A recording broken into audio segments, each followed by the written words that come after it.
also be out of school, unemployed as their white peers, and often are earning half as much as their peers. And then we look nationally at the data and what happens with resumes, where white sounding names are 50% more likely to get callbacks than identical resumes for Black sounding names. And so realizing that these things are only change if we, all of us, take action. And so I think about that. For me, as a white college educated woman, I have a responsibility to take action, to do things differently. And so do each of us, right?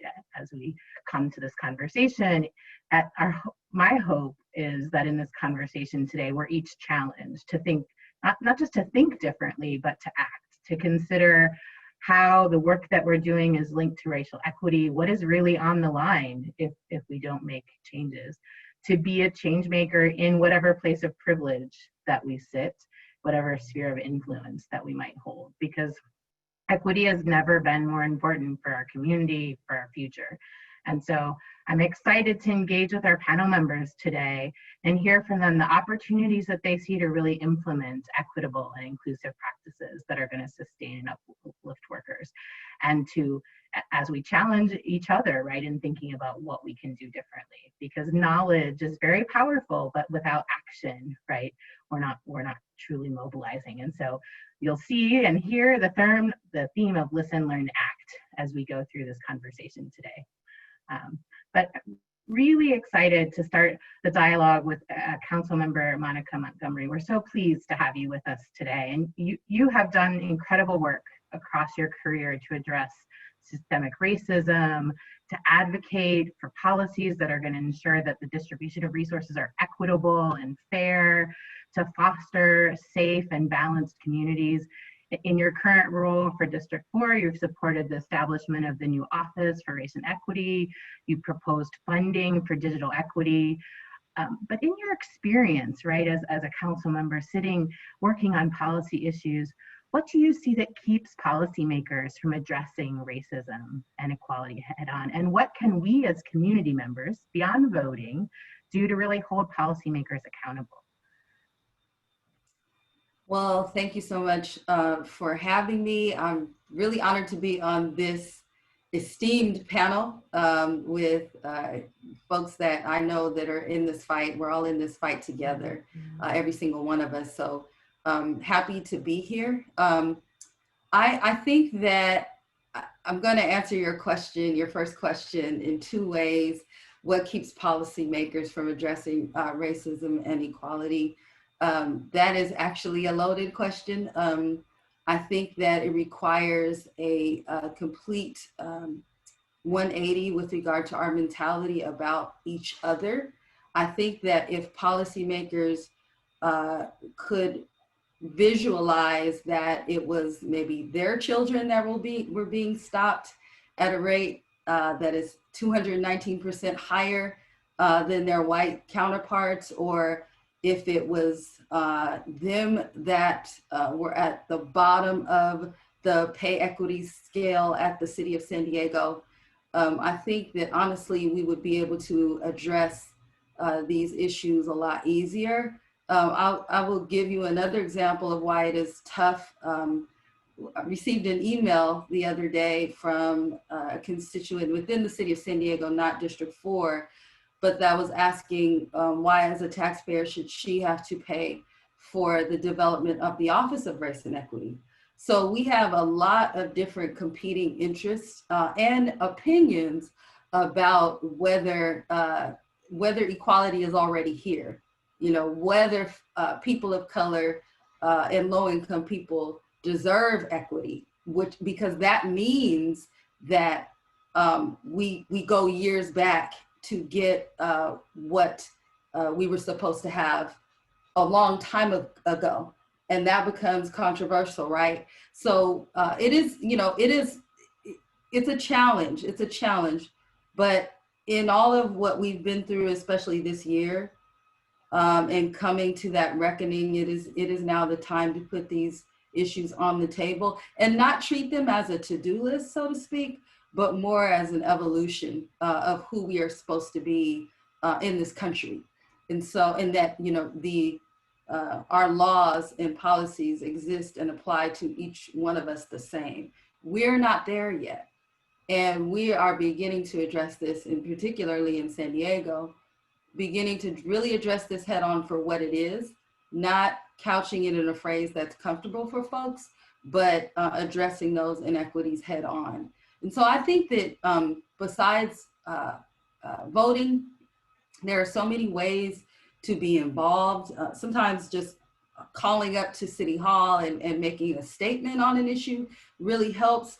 I think what we've seen this year around the protests is that many people from many different backgrounds, many ages, just everyone so different really coming together under the same cause, that really makes a difference. And it does help. And so those are ways to hold policymakers accountable. But I will also say that we do have a fundamental approach to allowing that community voice to be heard at City Hall. There are a lot of different groups, boards, commissions at the city. There are planning groups at the neighborhood level. And this stuff is not, it's not on TV all the time, but this is where council members, I'll just speak for the city of San Diego, and council members get recommendations from community members. And so we do have a fundamental structure. It's just that that structure has not traditionally worked for Black people, people of color. I think it's time for that structure that has been working for others to now work for us. And there are, it will work for all of us, because it does benefit all of us to have these different voices at the table. It sharpens us. And so I think that those are really good ways to keep up with what's going on. If you have a particular interest, I guarantee you there's a board or commission that you can serve on. And so, again, it's really not sexy, but it's important. There's a lot of work to be done, and we want to continue to do that. I love your comments. It particularly sit with me about this. It's time for the structures that have been working for others to work for us, right? And that just transforming, using the structures that are in place and transforming them to make them serve all San Diegans. And Omar, you sit in the seat every day at the county in the role of Director of Department of Integrative Services yourself, and with your agency really on the front lines of providing critical services to San Diegans. And I think that's always been important. It's been incredibly crucial in this crisis as we think about everything from how we take care of children to homelessness, et cetera. How do you think about really bringing equity to life in that work and making sure that those systems work? And what impacts are you seeing that racism is having on families, and how we should think about addressing that?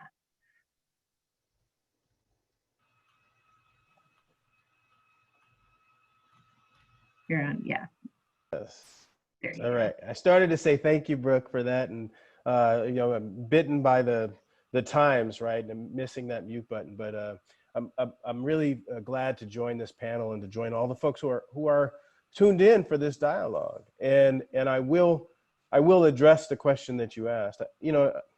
So my name is Omar Passons. I work for the San Diego County Health and Human Services Agency, and I have a lot of colleagues who are on the front lines with a lot of members of this community and a lot of workers in this community who have to get up out of their house, right, and go, or out of their apartment and go out and provide for our communities, right? Like this. So while I would say there are several of us in the county enterprise who are working to try to help and try to make a difference, I would never want to lose sight of the folks who have to put themselves directly in harm's way on a daily basis, the workers who don't have a choice in the matter. And many of them look like many of us on this panel, and many in the audience.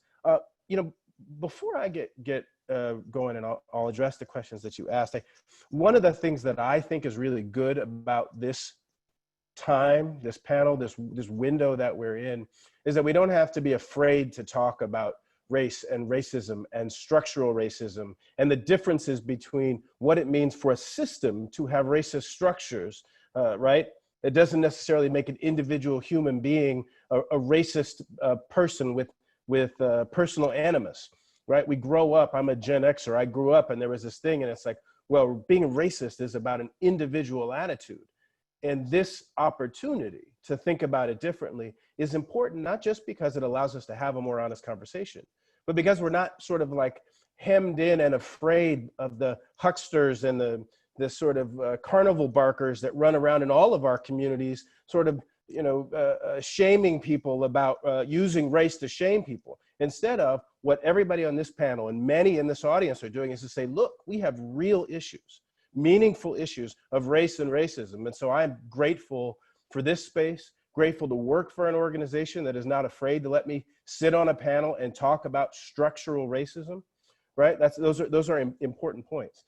The county's Live Well San Diego vision, right? About every San Diegan being healthy, safe, and thriving in their community doesn't happen unless we deal with many of the things that Monica, that Councilmember Montgomery Steppe just mentioned, right? Those things it is important to make sure that everyone in every community, in every census tract, in every block group has the opportunity to be safe in their home, right? To be safe in their community, to thrive and have economic opportunity. And when, as now, we have this real problem with this pandemic stopping people from being able to thrive, I'm grateful to see the county step forward with an emergency rental assistance program. I'm grateful to see the city of San Diego, right? The Chamber of Commerce. I mean, if you look at what the organized labor has done in feeding people in a time of need in our community over the last 6-7 months, it's unprecedented, right? So there's reason for hope.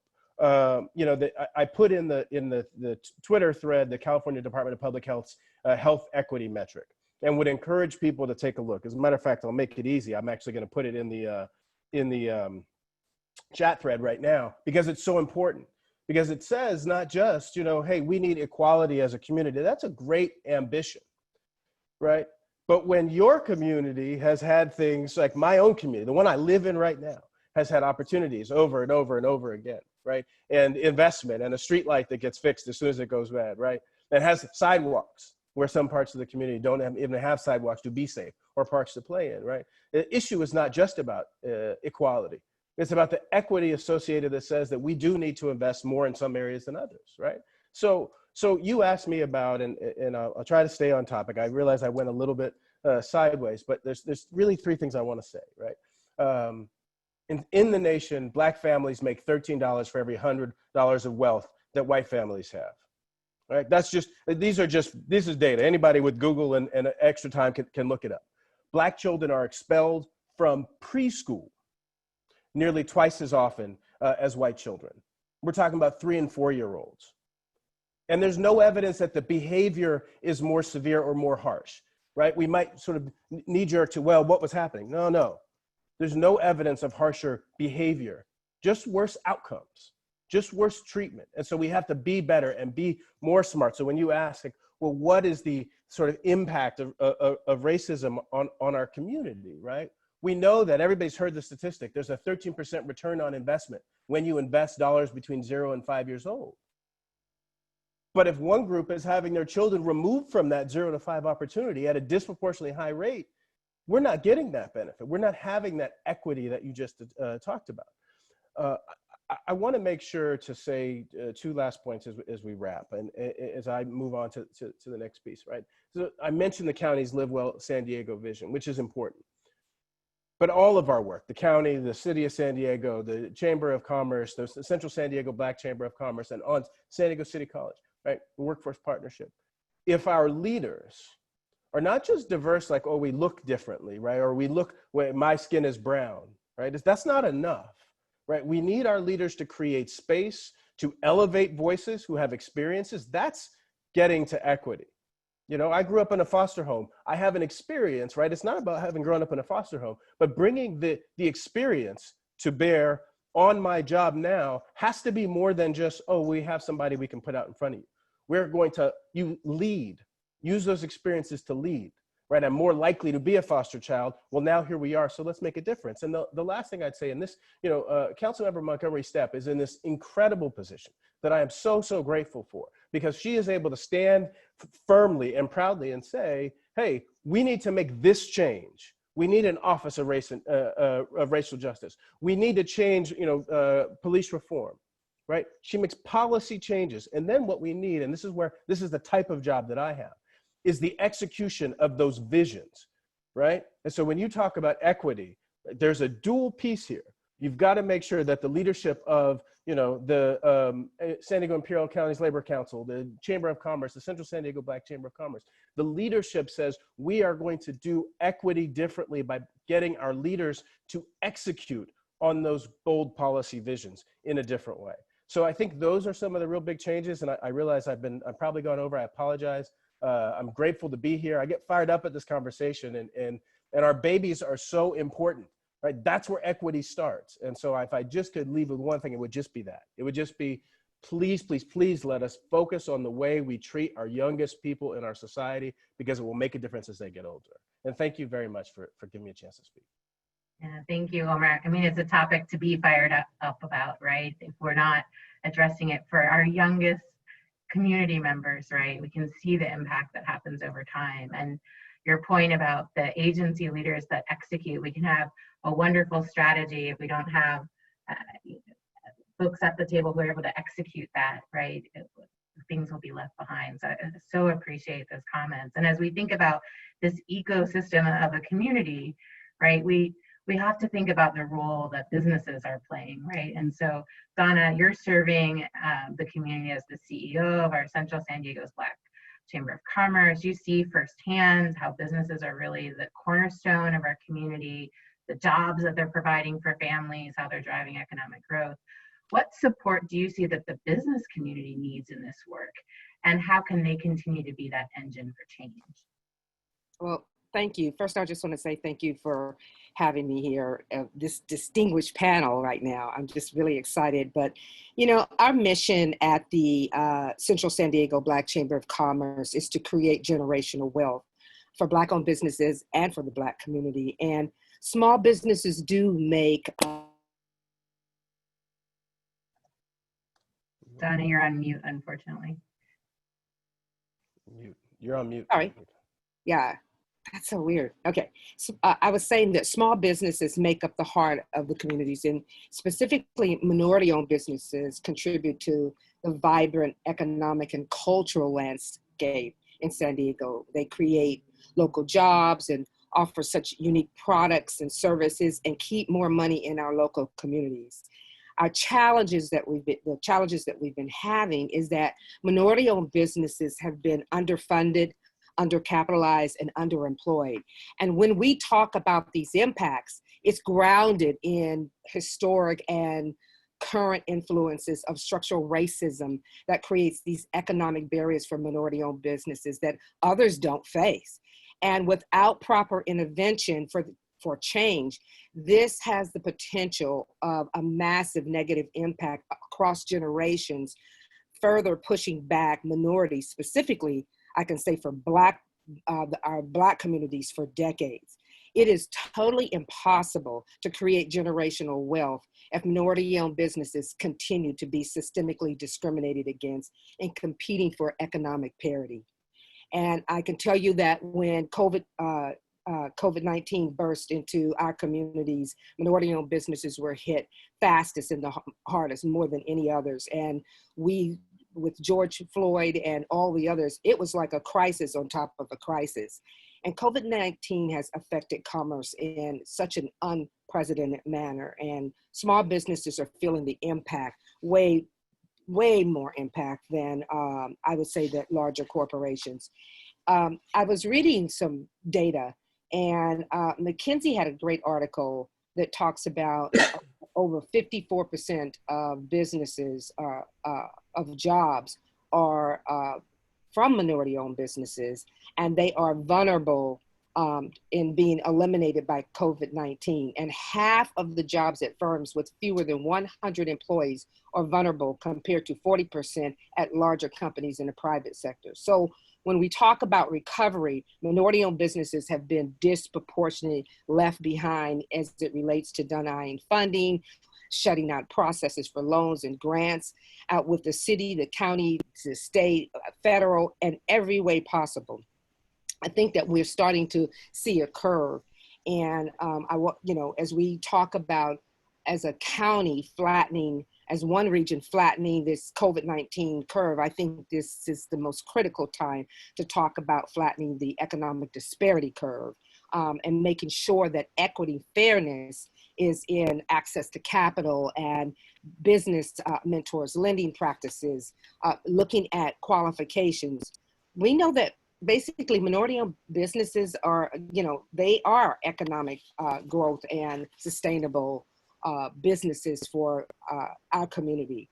So we need to make sure that small businesses, minority-owned businesses, they're included in opportunities for contracts and access to resources, information, and financial assistance. I do want to answer the last question that you just asked me, which was, how can businesses be an engine for change? And I want to say that if we want to see our county economically recover from this current pandemic and mend and heal the social injustices and the unrest, we have got to approach recovery using inclusion and an equity framework. Businesses must be intentional and make equity and inclusion a core value. It is not about a priority, because priorities change in businesses all the time. It has to be a core value. And especially for small businesses, they rely upon their values. It's the fuel in their creative engines. It's the glue that keeps them afloat in the most challenging times. And when equity and inclusion becomes a value, it is baked into the fabric of the organization. It permeates through all the systems and policies and procedures. And it is critically important, because what we've seen and what we know and what data has said, and many of the reports, is that 53% of Americans said that businesses that remain silent on social issues demonstrate indifference and a lack of integrity. And another poll said that 60% of Americans believe that organizations should act on key social issues, regardless if they're related to their businesses. So advocating for equity and inclusion aligns a brand with positive value, which enables businesses, whether they're large or small, to prosper and to value their employees. And this is the most incredible time when we're looking at the Black Lives Matter movement and George Floyd and all of this, for companies to respond with statements of support, pledges, and promises to become, and not just promises, but actionable steps to become a more inclusive environment. Yeah, as somebody who comes from a family of small businesses, I wanted to say amen over here, Donna, to that, and the role that they play. And I love that it's not a priority, it's a core value, because it really gets to the DNA. It's not just a lens that you look at things through. It is the way that you do business, the way that you hire, the way that you equip, the way that you contract and engage. Such an important part of the community and the engine, right, for economic prosperity for families and the community as a whole. And as we think about what allows businesses to operate in that way, one of the things that we think about is the safety and security of the businesses, of the individuals. And so, so excited, Jerry, to have you with us today. You've served this community in a variety of different capacities, from mayor to chief of police. And love your perspective here around how we can really reimagine policing. How can law enforcement think differently about that, so that we're able to foster and protect and encourage? And what does justice and equity look like in that modern police force that's a part of our community? Well, thanks for giving me the easy question. I appreciate that. Thank you, Brooke. I appreciate it. It's not going to be law enforcement by itself that reimagines policing. It's going to be everybody. And that's when policing starts to make change, is when you see a loud chorus of voices. And they don't all have to agree. They don't have to be quiet, but it takes a lot of people to decide how they want to be policed. And I've always felt like communities are policed like those communities want to be policed. If you don't have people speaking out, then police departments think if the crime rate's going down, we're doing a great job. That's how police departments have been judged. And the crime rate really, that is not a good measure. It's certainly important for safety and security, but how you get there is every bit as important. And I think that those discussions are not occurring, or they're not occurring in a way that people are being forced to really look at it. I was encouraged the other day when I saw that the governor is finally giving some direction to the Post Commission, which is the Peace Officers and Standards and Training Commission, telling them to rework curriculum. But we haven't changed curriculum in police academies for 20, 30, 40, 50 years. We've not looked at hiring profiles in policing. The ones that are set out when the police departments hire, we still have the same ones we had probably when I came on in 1973. And those are not the correct profiles that we need at this time, because if you keep doing what you keep doing, you're going to get the same result all the time. And that result is not going to work now. I've been through a lot of this before. I'm older than anybody here, probably by twice. And I've seen the problems we had in the 60s and 70s and 80s. And we always said, we're going to study this and then we're going to make changes. And we study it and then we never make a change because the discussions are too difficult. And because everybody, I shouldn't say everybody, a lot of people want to support the police. But the way you support policing is by being outspoken, by working with the institutions and not just the police department, really giving ideas about how you want to be policed, what you want to see people, or what you want to see police officers focus on. I've been, I ran out of books to read, so I've been rereading a bunch of books from the 80s and 90s, and they're talking about the war on drugs. In that war on drugs set up generations of young Black men to serve prison sentences. And then we even added 3 strikes, which even lasted longer.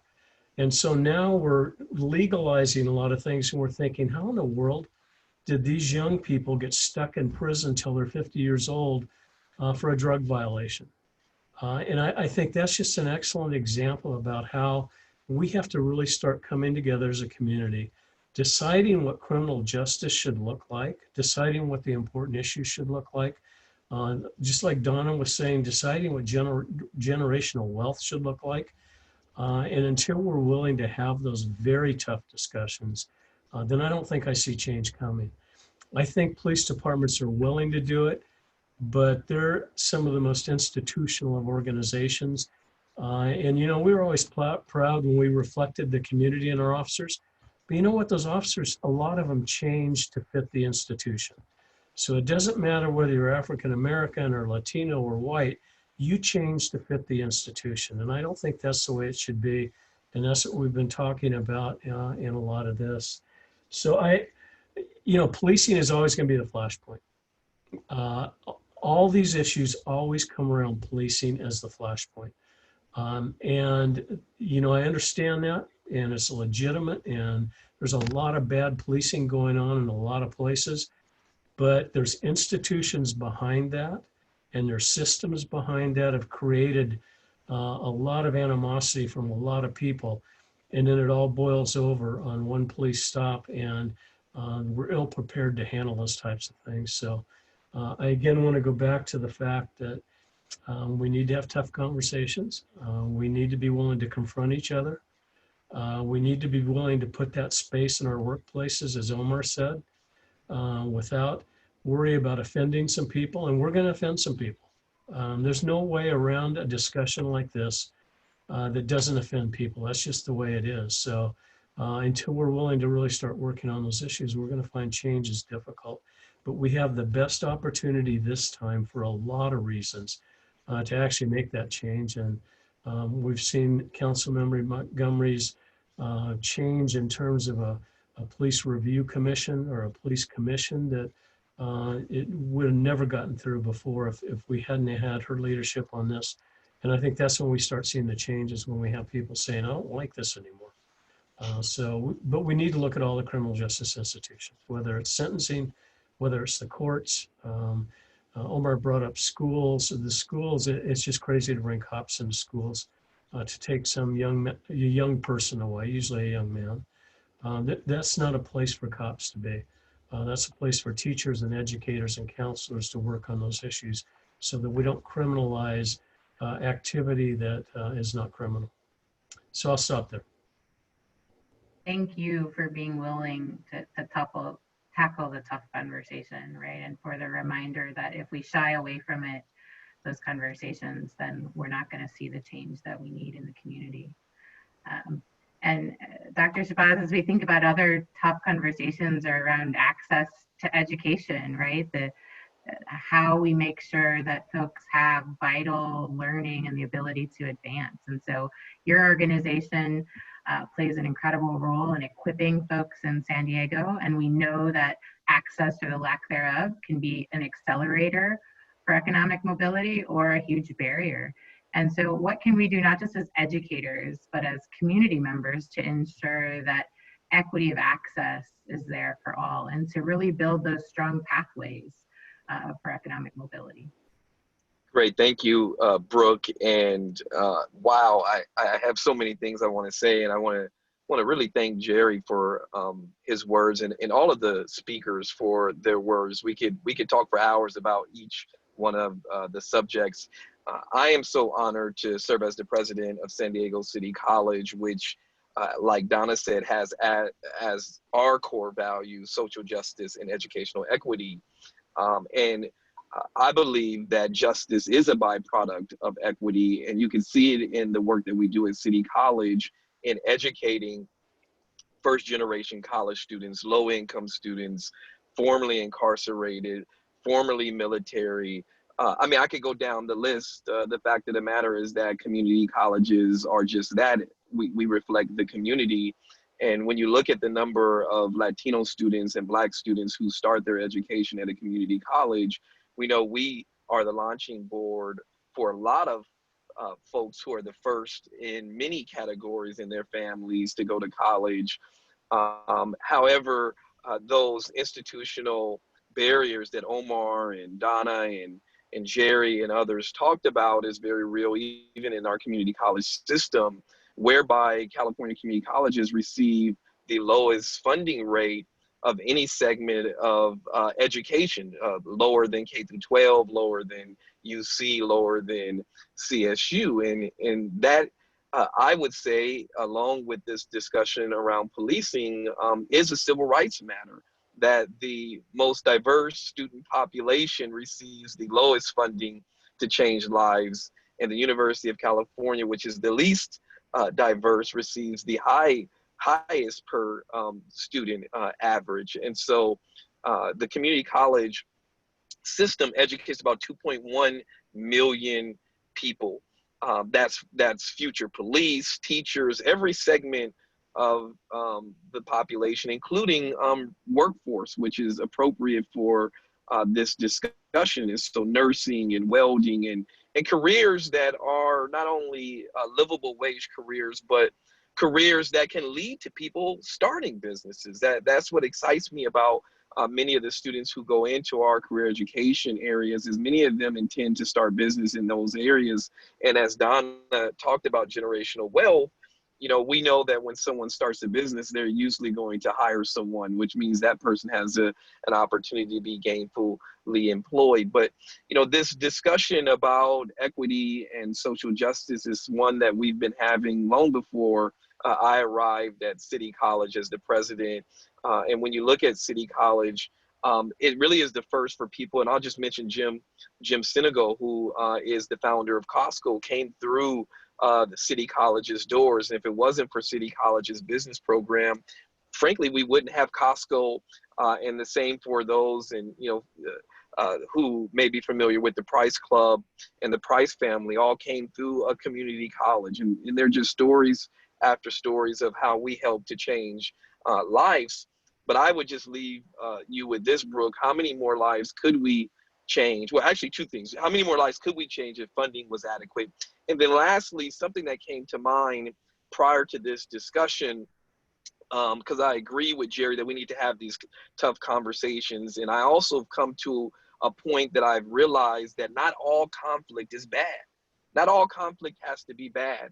And so these discussions are necessary. And what we have not done as a country is followed the lead of Nelson Mandela and what he did in South Africa with the Truth and Reconciliation Commission, right? And that word reconciliation is very, very powerful but it was something that was necessary to address the gross human rights that occurred in South Africa.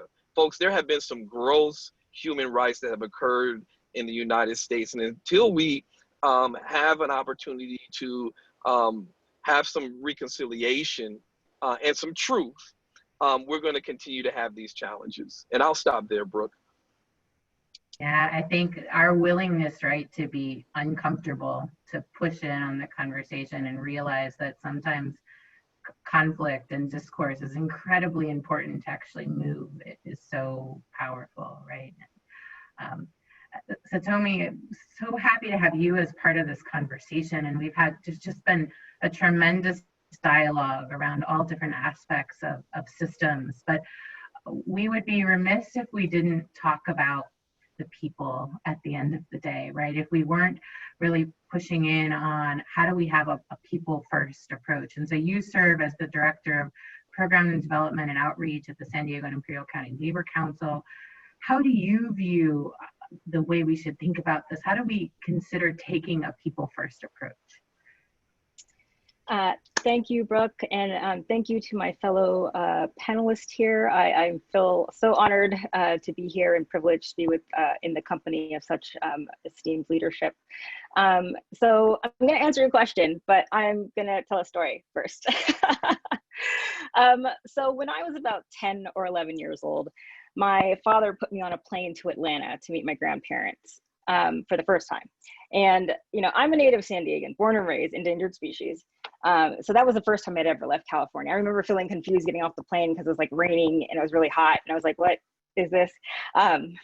Later, my aunt told me it was like, this is humidity. So my grandparents had a beautiful brick house in the country, you know, and there's a huge backyard that looked like it was full of woods. You know, and as a little kid, it seemed huge, like it stretched really far. And I was like, oh, I don't want to venture into the woods. I'm more of a city kid. You know, and looking back in hindsight, you know, it was a modest home. You know, it was on maybe a half an acre, but it was their home. Now go back in time, 10, 11 years prior to that summer, my grandparents were living in the projects in New York. They had gotten there from South Carolina during the Great Migration.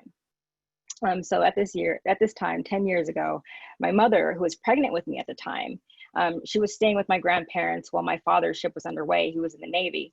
My grandfather was a bus driver in New York. My grandparents had 5 kids. It could not have been easy. But you kind of already know the end of that story. You know, how did my grandparents go from South Carolina, the Great Migration, seeking to live, you know, get out of poverty, to the projects in New York, and landed in the Georgia countryside, retiring in dignity and respect? I will tell you, it was because of my grandfather's job. He had a union job. One day during the visit, he called me over and he pulled out this pocket watch. It was like this silver, really nice. It was like had jewels on it, and it was inscribed. I don't remember what it said, but you know, I remember that there was this look of pride in his eyes. You know, they gave it to him when he retired, and you know, he said, one day, you know, this might be yours. He worked hard for years, and when he was finally able to retire, my grandparents used his modest pension to move the family into a home that they could call their own. Now, to answer your question, Brooke, which I think you kind of already answered, in order not to fall short as we attempt to dismantle racist systems, we need to center workers around the decisions that are being made. And that is one of the principles that unionism is based on, putting people first. I mean, if business is the engine of the economy, workers are the gas, or right now, I guess it's like solar, which is cool because, you know, clean energy. Anyways, you know, thinking not just about intent, but also about impact, rehumanizing people, you know, considering them in a holistic way, you know, like Council Member Montgomery Steppe was saying, empathy. We need to put an emphasis in cultivating empathy within our society. To center people at decisions, we need to understand the hegemonic role we play in perpetuating inequality, especially our leaders. We need to start looking at problems and potential solutions through an anti-racist lens. And in my opinion, We need to fix the racial wealth gap. In the article, the racial equity gap, we got just a taste of the overt manifestations of legal racism. It didn't go deep into a deep dive, a long-term impact, or how multiple messed up systems intertwine to compound the problem. You know, that was just the overt stuff. When you see iceberg, it's big, but that's just the tip, right? Underneath the surface, the problems go deep. So, you know, I'm running a little bit short on time. So, you know, for the, you know, too long, didn't read version, when engaging in systems of change, you want to understand the historical context in which these issues developed, understand the self in relation to these racist systems and how we perpetuate it, and use the information gained from the former and the latter to take actions necessary to subvert different manifestations of these unjust systems, like laws and policies, how we choose that are, you know, how do we choose the books that our students read? How do we hire? How do we punish, you know? So I hope that answers your question, Brooke. Yeah, I think just in listening, right, I hope everybody listening to this conversation today can see there's so much work to be done that we can all have an impact, right? And if we take that as our own core values, right, not just for businesses, but for individuals, of equity in the work that we do, not just a project or something to be completed, what a transformational change we can make in our community. And so we're going to start to pose some questions here to the panelists. I encourage people to continue to send them in through the Q&A, and we will certainly get to as many of them as we're able to do so. I just really appreciate this rich conversation that is happening here. The first question we received is about, given how many constraining bureaucratic structures are in place, are funding and resources enough? Or should we rethink the supports and services that elevate solutions and actually create and impact lives and create systems change? And so Councilman Montgomery, Omar, you're both working on these. You may want to weigh in on this. Thank you, Brooke. I would say no, resources are not enough, but I guess that's a yes and no, because we need all of it, right? So we do need additional resources, and we need to be able to reimagine how we distribute resources in our budget process. Jerry, you know, he said it so well that everyone, when we talk about policing, everyone is going to, for it to change, everyone has to be a part of that conversation. So what would that result in? That may result in having partnerships with community organizations that go out on calls in certain situations, you know, as opposed to having the officers be the first and last resort. And so that means the resources will be allocated differently, right? And that would absolutely be a solution that would lead to long-term success and different outcomes than it would that, you know, just having officers go out in certain situations. So I think that's an example of it. Another example of, you know, I always do push being a part of, you know, some of the advocacy groups that contribute to what council hears. But we also know there are barriers into getting into some of those groups. So part of my job is to ensure that from the inside out, those barriers, we start to break those down so that the commissions, the boards, the advocacy groups are able to reflect the actual population. And that, you know, so yes, we need all of those things, but it is going to require us to rethink our entire process, the way that we have been doing. I will speak from municipal government for the last couple centuries, right? We're just going to have to rethink the entire thing. And if we don't, then money and resources will not be enough. It's about money and resources, but it's also about rethinking how we distribute those. So I would add something, maybe like an asterisk, or not even an asterisk, just an additional nugget, right? Which is this. Here's a concrete example. Caltrans owns a ton of property throughout the state, right? It has rules about how it uses that property. Same is true of the community college district, same is true of the city of San Diego, other government entities. Sometimes that boils down to what constitutes fair value for that property, right? One of the ways the bureaucratic structures can be adjusted, right? The policy levers can be pulled in Sacramento in other ways, is to change what value actually means, right? If value actually includes making sure that a community that has been, has suffered under the weight of oppression and inequity for years, right, benefits, that we address homelessness, right, with a change in addition, that's value. All of a sudden, the same amount of resource now goes farther and in better ways. So I think there are a number of ways to rethink pieces of our system. Those are policy calls that are not part of my day job, but it's an example of something that could happen in Sacramento or DC. Thank you for that. The next question that came in is business focused.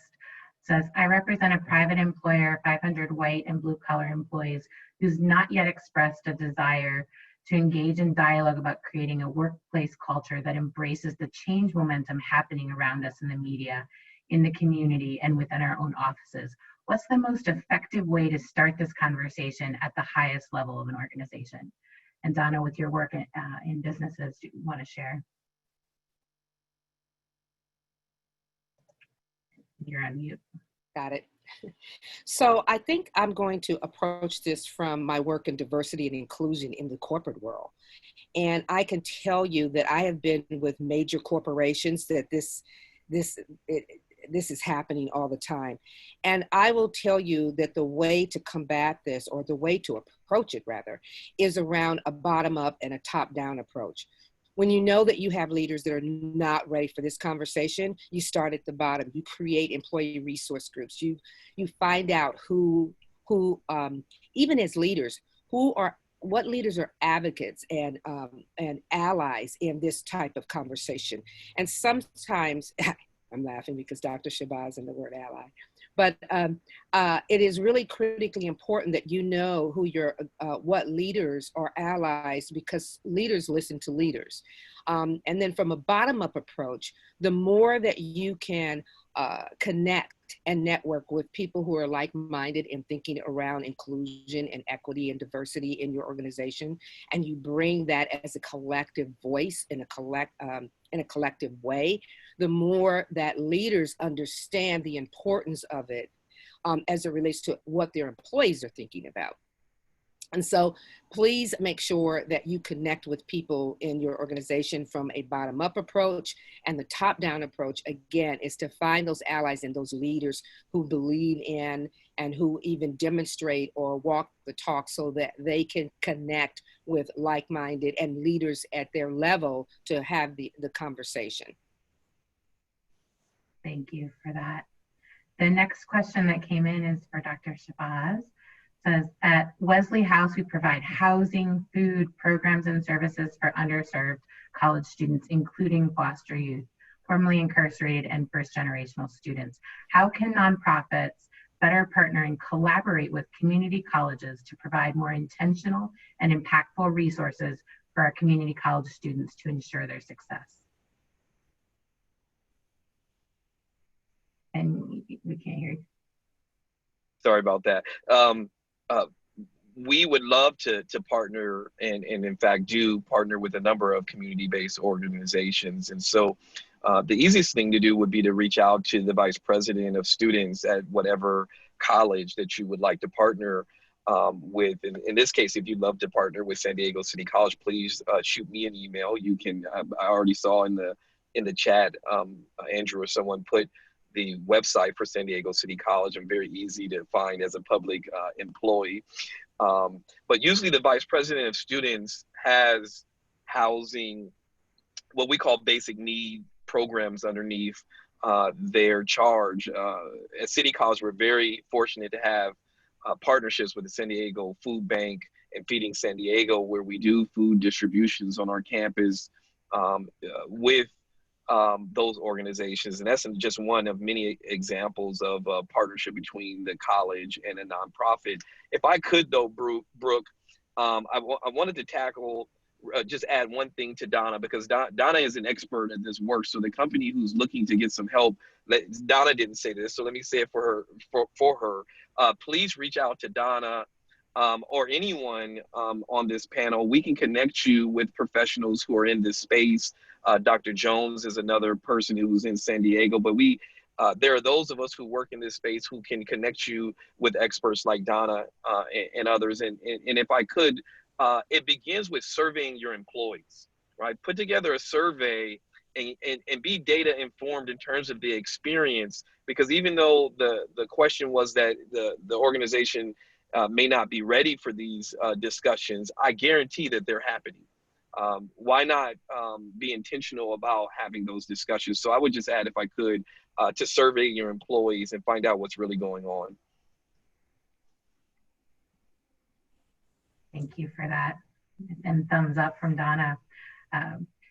The next question that came in is regarding policing. It said, Omar mentioned that it's important we realize that racism is perpetuated not by cartoonish villains, but by widespread unexamined biases. San Diego police search Black drivers twice as often as white drivers, but are actually 57% more likely to find contraband in searches of white drivers. In order to fix this, police need to confront their own biases. How do we reform the police when they seem insistent that they aren't doing anything wrong? I assume you want me to at least weigh in on that. You know, when I was still in the police department, we were the first police department in the country to voluntarily look at racial profiling. And we did that by having our officers fill out a contact survey every night. And I left before it was finished, but we knew that we were stopping African Americans and Latinos at a much higher rate than white drivers. And I think it requires intentional training to stop the pretext stops. And the pretext stops are really where you're stopping somebody for a taillight that's broken, but you really want to talk to the person in the car. And that's trained in the police academy. It's legal, it's all of that. But you're going to use the pretext stops much more frequently in neighborhoods that are tougher. You're not going to find a pretext stop in La Jolla. You're not going to find a pretext stop up in the north part of the city because officers aren't feeling the need to talk to them that same way. And I think that has to be something that is intentionally looked at as you're starting to create the boundaries for your officers. And it also means they need to be working within the communities to get to know the people in those communities. And I think a lot of it has to do with the hiring of police officers. They come in with good intentions. I find very few officers who come in thinking they're going to be a horrible cop. They just don't do that. They come in because they want to make a difference, but they learn certain traits. They learn certain skills. They do what they're trained to do. And when you start that day one in the police academy, then it's going to continue through. And until we can have those discussions and have the academy training change so that you end that type of thing, you're going to find the same thing again. I also saw a question about the war on drugs and stop and frisk and broken windows. It all goes hand in hand. The war on drugs produced a tremendous amount of money in the criminal justice field, either in NIJ or BJA or a lot of the big institutions in government for police research. And some of these police researchers, they just went way off the rails. The war on drugs, when I was still the police chief, I kept asking, did we ever solve the war on drugs? Because we continue to do it and I don't see any difference. And academicians had already moved to other things to get new grants. And stop and frisk in New York City was an absolute disaster. That was started by NYPD to, so to speak, bring law and order back. And that worked really well until they'd arrested everybody's brother, son, father, uncle. And it was disproportionately by, mega trends, African American and Latino. And then all of a sudden that was discredited. But the researchers were joining right in behind New York PD saying that had been very effective. It is if you don't care about the quality of policing. It is if you only measure crime statistics. But if you're measuring justice, it's completely the wrong thing to do. Brooke, before you go, can I just add briefly, and I put a book in the chat thread called The Condemnation of Blackness. And I just want to underscore both the eloquence of the question itself and what Jerry just said. This is not something that we're just discovering in terms of the depth to which our society has cloaked itself in Blackness as criminality, right? We have to undo that thing. Right? The vast majority of African Americans don't have anything to do with the justice system. Why, if everybody looking at themselves thought about this, they said, well, you know, what did I learn growing up, right? That's not just the police. It's our families, it's our uncles, our brothers, our sisters. Like, they're human, just like everybody else on this panel. So I just, you know, this started in the 1890s and the 1900s, coming out of slavery, and it has not stopped. And so we just, being aware, being open to the conversation makes a very, very big difference. Yeah, thank you for that, Omar. And we've had several questions come in about resources. So if the panelists have other resources that they want to share in the chat, feel free to do so, as well as after, right, on social media. I have a number of folks asking about that.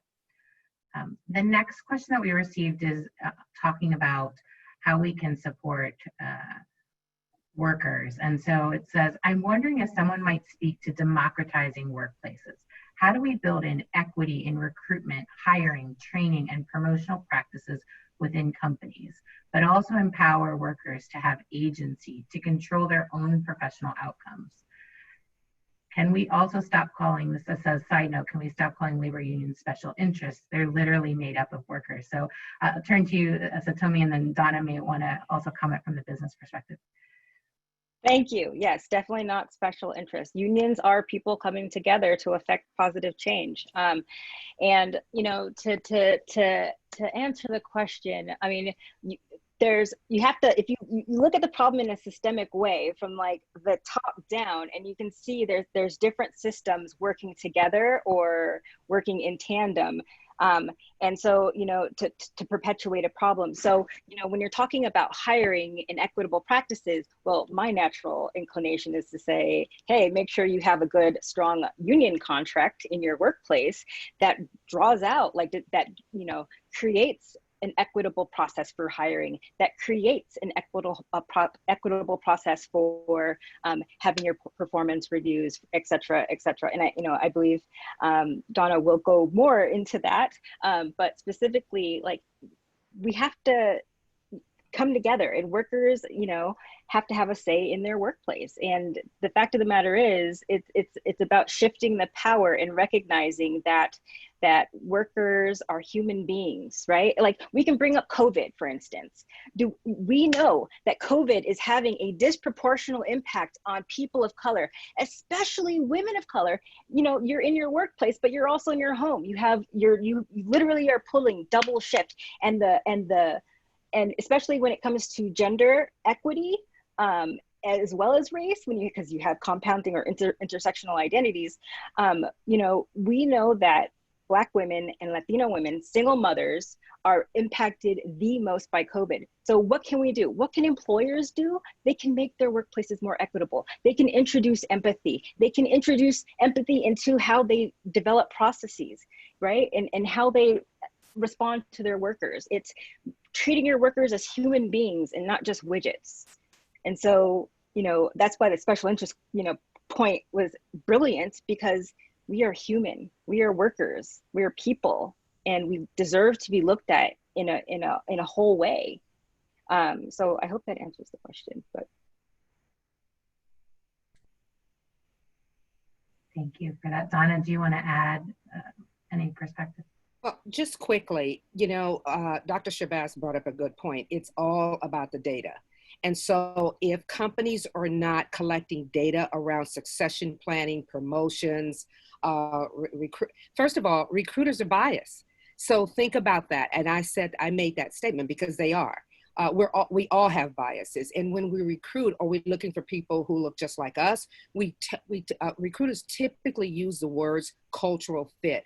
What does that mean? Cultural fit, when you have a bias, you're going to be looking for someone who looks like you, think like you, acts like you. Oh, wait a minute, they're you. So you have to be very careful around recruiting, succession planning. Who's Who's a part of the succession planning? How are we determining who gets promoted? What's it based on? And so all of these things are critically important when you're looking at promotions, succession planning. What do your job descriptions look like? Are they masculine? Are they feminine? Do they leave a specific demographic out of the equation? Because we know for a fact that men, not just what we know for a fact, but research has shown that men will apply for a job just by the description, and women, if they look at the job description and they feel like it's not a fit, or it's too masculine, they just won't apply at all.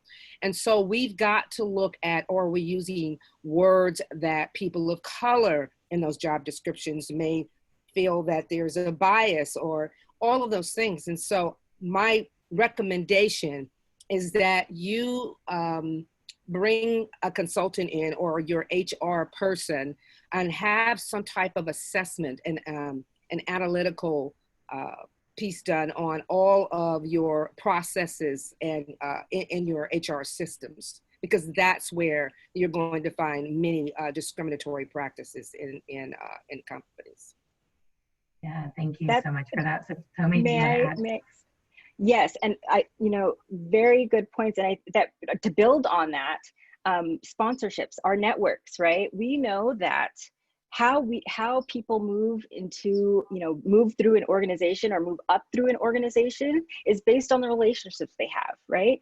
And so, we're in election season, and there's a couple pieces of that are on the ballot that are going to be very important in determining how we try to begin to, I don't want to say level the playing field, but how we begin to address some of the problems that need to be fixed. And so, but, also, looking at, like, Donna was saying, the processes, but also looking at our networks. Who are you talking to? If you are in upper management, who is in your networks? Who are you grooming? Who are you mentoring? Who are you sponsoring, right? And that's exactly right. Donna said it, hit the nail on the head. What does your succession plan look like? And where are we sourcing for talent? That is critically important, because if I hear one more company say they can't find a woman in a leadership position, or they can't find a Black or whatever, I would like to know, where are you sourcing for talent? Pipeline issue. It's a pipeline issue. I'm serious. And if I could jump in real quick, Brooke, I want to reiterate and commend the San Diego Workforce Partnership, Peter, yourself, Andrew, because it really speaks to what Donna is saying, that when organizations are intentional about seeking an outcome, then they'll seek individuals who are experts in these spaces. And so if you can't find a woman or a trans or a Native American or whatever the case may be for a position, and you're willing to say that openly, then your networks will be able to help you identify ways to yield an outcome that you desire. And the other thing I wanted to say, if I could, is a land acknowledgement, because I saw in the chat that someone said, well, why does this seem like this is a Black and a white thing? And certainly it isn't. And San Diego City College sits on the land once inhabited by the Kumeyaay Nation. And we know that the border that is between Mexico and California separated that tribe from its original land. And so we have to acknowledge that there are people being oppressed, frankly, from every background. But we also have to acknowledge that it's powerful, frankly, when white men speak up to say that these things exist. And so I commend Peter, I commend Jerry, and I commend our union president in the San Diego Community College District, who made a very profound statement. And that statement was Black folks, Latino folks, Filipino folks, whatever oppressed group you may want to talk about, LGBTQIA folks, we know that there's a problem. But until white men stand up and say that there's a problem, that reconciliation that is necessary for us to go forward won't actually happen. Thank you for that.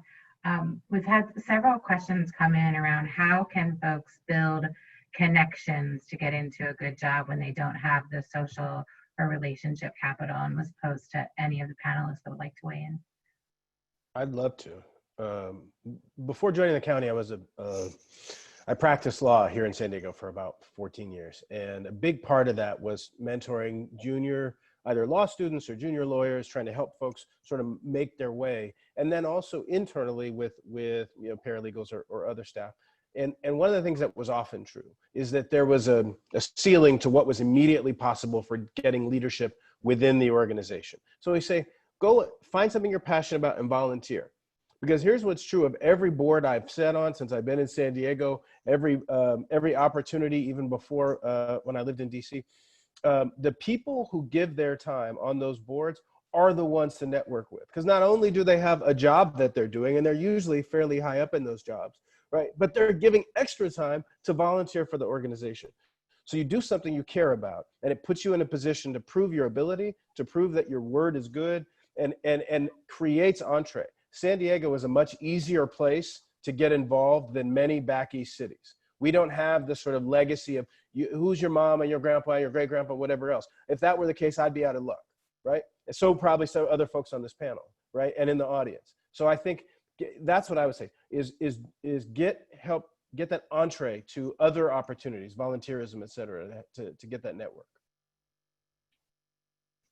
Yeah, I would tell you how I've done it in the past. Probably most of the jobs I have had, I have all been around social platform, LinkedIn, Facebook. I connect with everybody within the world. And that is critically important because you never know. That's how you build your network. And, you know, that old saying, your net worth is only as good as your network. So build your platform. Go into LinkedIn and start, you know, meeting people, sending your resume around, especially VPs of HR. I mean, let people know, find whatever the job interest is, go into LinkedIn and find out who has similar jobs, or that, you know, and build your network up that way, as well as Facebook, especially if you're not a part of, like Omar was talking about, like if you can't get into those social circles physically, you can certainly get online and get into those circles. Yeah, those are wonderful suggestions. There's so many great questions, and I think we have time to cover one more. It said, how can individual employees fight for pay equity and pay discrepancies to address pay discrepancies for African Americans? Monica. Well, you know, my answer is going to be join a union, form a union, organize. That's how you get equity. Negotiate a contract, build power. That's how you get together and you figure out how to solve the problem, right? You figure out what the problem is, and then you figure out ways to solve it. And you get as many people, you bring as many people to the table as possible, because we know that diversity gives us richer solutions, innovation. That's my suggestion. Form a union. Yeah, I think there definitely is power in numbers. And I think that is one of the most important parts of, you know, being a part of a union. I think there are also other ways. For example, I mentioned in the very beginning that we have done a pay equity study at the city of San Diego, and now it's out there for the world to see. That, again, Black women overall make the least amount of money at the city of San Diego, and white men make the most amount of money at the city of San Diego. And so I think that we have come to a time also that we cannot be afraid to address these issues with our supervisors and our bosses. And that is a judgment call. That is a discretionary call in the way that you approach that. But I think we have to, I think we all hopefully are on the same page or getting there about our value and about our worth. And we have to take that on ourselves and take the bull by the horns and do something with it. And then developing ourselves outside of our work so that we keep our options open is a very important thing as well. But it does go back to, there is power in numbers, and it is also a responsibility that I have to look at that pay equity study and to right some of those wrongs. And that's something that the Office of Race and Equity will be working on. But again, the Office of Race and Equity is supposed to be a part of an entire system of what, you know, when Donna talked about a core value as opposed to a priority, it has to go through every single director, it has to go through the mayor, it has to go through council members. It cannot be something that we dump. The issue of race equity cannot be something that we continue to dump on those who are oppressed for us to figure out all of the issues and the problems. It cannot be something that we dump on to say, like in the police department, we have our community relations officers, which are awesome, right? But I believe all officers should have a sense of, you know, community relations, right? So we have to, I love when Donna said that, and I'll go back to it again. We have to see this as a core value because it cannot be dumped off on one group of people. You know, we have to work through all of these things together. And such a powerful conversation, and this idea of we've had time to listen and to learn, but now we have to move to action, to this idea that each one of us has responsibility to take steps, right? And so I want to give the panelists here, just sort of rapid fire, an opportunity to leave our listeners here with one thought about what's one action step that they can take today, right, to do things differently. Satomi, I'd like to kick it off with you. All right. Thank you. So you know what I'm going to say. If you want the most bang for your buck, of course, join or start a union. The racial wealth gap narrows when union membership increases because union members have greater wealth than non-members. And the difference is much larger for BIPOC than white folks, like, you know, 5 times as much. Union members are earning 20 to 50% more, have benefits, have more employee stability than non-members. And it's no secret that unions have the biggest impact on the folks that have been the most traditionally marginalized in our society. But I want to leave you with this. A rising tide lifts all boats. Unions help all workers. While doing the most for those with the least, everyone in society benefits when things are more equitable. The middle class is at its strongest when union membership is high, and that is the purpose of unions, to make things fair. So if you want to make a big difference and you want to take action, voting is an expectation. You should go out, get organized, join or start or support a union. Thank you. Thank you. Jerry, let's go to you. I just hope we don't waste this moment in time. And that's going to require people stepping up and having difficult discussions. There's just no way around it. There's not an easy way to do this. There's not a pretty way to do it. There's not a comfortable way to do it. I don't necessarily agree with everything being said, but I certainly respect everybody for bringing it up so I at least can think about it in the future. And I learned this a long time ago with my wife. So when I was chief of police, I got married to my wife, who's 100 times smarter than I am and has been a professional in policing in terms of policy and community policing and all that all over the world. And she would tell me what she thought we should do. And I'd say, that's the craziest idea I've ever heard. And then 2 days later, she'd hear me giving a speech saying that I was going to do exactly what she said, only not giving her the credit. And what that means is I may not agree when something first hits me, but once I get to start to think about it and actually have that conversation with myself and start examining it and figure out, you know, that really does make much more sense. And I think that's what we all have to do with every decision right now that's structural in nature. We need to rethink and be willing to listen and then go and parse out the pieces of it that really make a lot of sense that we should be changing every time we have that conversation. Thank you. Donna? Oh, I'm not on mute for the first time. I would say there's 3 words that I kind of live my life by, and that is learn, leverage, and lead. And those 3 words are really critically important. And so I'm going to suggest that this is the moment in time you're on this call for a reason, because you want to learn. So learn as much as you can about equity and inclusion and diversity. And then the next thing I'm going to ask you to do is to leverage it. Leverage it in your organization. Leverage it to make a difference for you and everyone that's a part of your organization. And how you're going to do that is you're going to lead. This is the time we're all leaders. And this is the time to lead your organization through transformation and change. It's not going to happen with just the people on this call. It's going to happen with the people that's listening. And so learn, leverage, and lead. Take those 3 words and make them yours. Thanks. Awesome. Omar? So everybody is familiar, most people are familiar with the March on Washington for Jobs and Freedom. The Jobs and Freedom part do a lot of work in that sentence.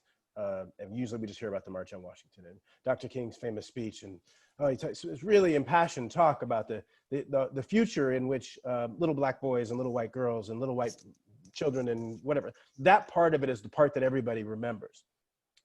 But just before that in the speech, Dr. King said, 100 years later, remember the speech was about thinking back on the promissory note of the Gettysburg Address. 100 years later, the Negro sits alone on a lonely island of poverty amidst a vast sea of material prosperity. And the reason that that was the case is because we didn't have the tools that we have now to understand why poverty and near poverty, because there's really functionally no difference between 200% of federal poverty level and 100%, especially in a place like San Diego. We didn't have the tools to address those things, right? Not in a meaningful way. And so the biggest thing that I would say that anybody watching could do is just take the time before you go to bed and understand how much poverty is there in San Diego? So I guarantee you it's driving things like homelessness. It's driving people into really bad situations. And then go the step further and understand what near poverty, the supplemental poverty measure, and the elder index actually are. It will shock you. Over 1/3 of all San Diego County residents receive social and safety net services.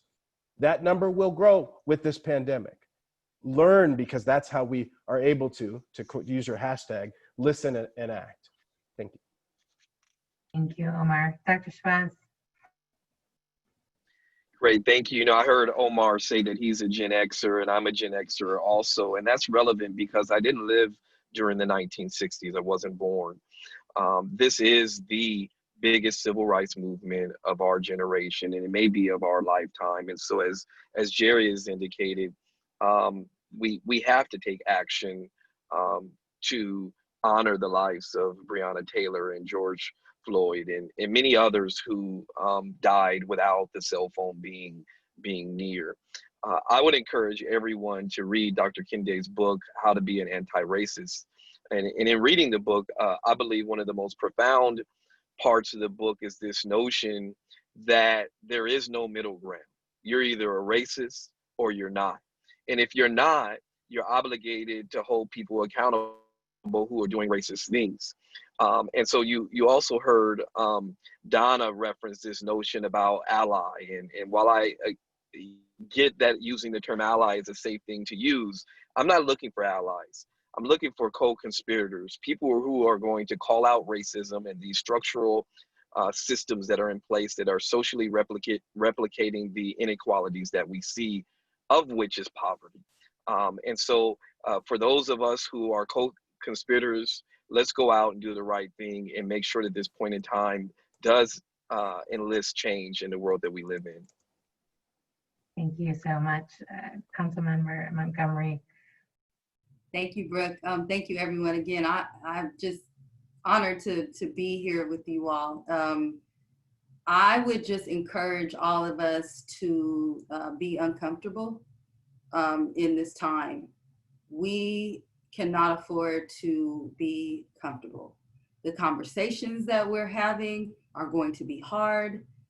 Passing policy, talking about these things, and then converting them to documents that work and change this city, this county, this state, this country is going to be extremely hard. And I do not want us to come out of COVID-19 and sit in our comfort. This has made us extremely uncomfortable. seeing George Floyd die the way that he did and having to look at it because we were all at home, that caused us to be uncomfortable and to act. And we cannot forget that. I'll tell you this to make a point. Coming into office, we dived into our responsibilities to represent District 4, one of the most underrepresented districts in the city of San Diego. Since that time, we now have Measure B on the ballot, Independent Commission on Police Practices. We are in the middle of bidding for the Valencia Business Park, the property that has been sitting there for 2 decades that will bring economic development to our community. My colleagues, Council President Georgette Gomez and Councilmember Moreno and I advocated for to bridge the digital divide, and we had $500,000 go to that because of listening to our community voice. We had to do all of that. We did all of that, and I'm so honored to do that. But if oppressed people, if trans people, if indigenous people, if Black people, if Latinx people, if API people have to continue to call up to City Hall or to come up to City Hall and beg for people to see their humanity, everything that we have done it will not be sustainable. So I'm going to do this because I signed up to do policy, but this is really a matter of the heart.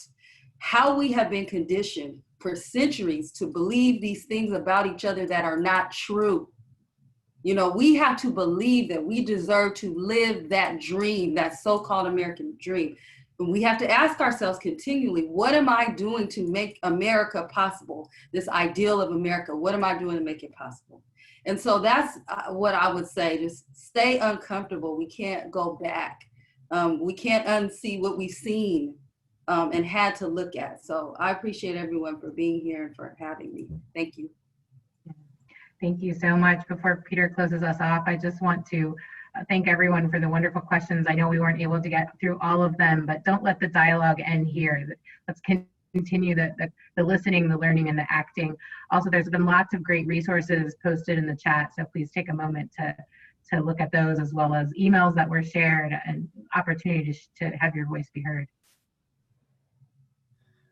Thank you, panelists. This has been the best hour and a half of my year. By far. I'm so inspired. Thank you for all the insights and challenging us and being so open and honest about your feelings. We can't agree on everything ever, but the fact that we can dialogue and work towards a better world is what it's all about. And there's so many great takeaways from today. And one that stood out for me, Satomi, it was your story of your grandfather and the meaning of work. And that's where the workforce partnership comes in, and where we have to continually innovate and find the most effective ways to reach everybody from early on all the way through career. And thank you to Monica for your support of the city mentorship program and all that we've been doing to get kids into jobs early so that they know there's a place for them and that they're valued, and so many other things that are happening in our community. But I just can't thank you enough. Let's keep this conversation going, because we need to seize the moment, as has been shared, and make more positive change in our world, and we can do it. So thank you so much for your time. Thank you, all the attendees. I think I speak for everyone in saying this has just been a fantastic webinar. Thank you so much. Have a great day, everyone. Take care.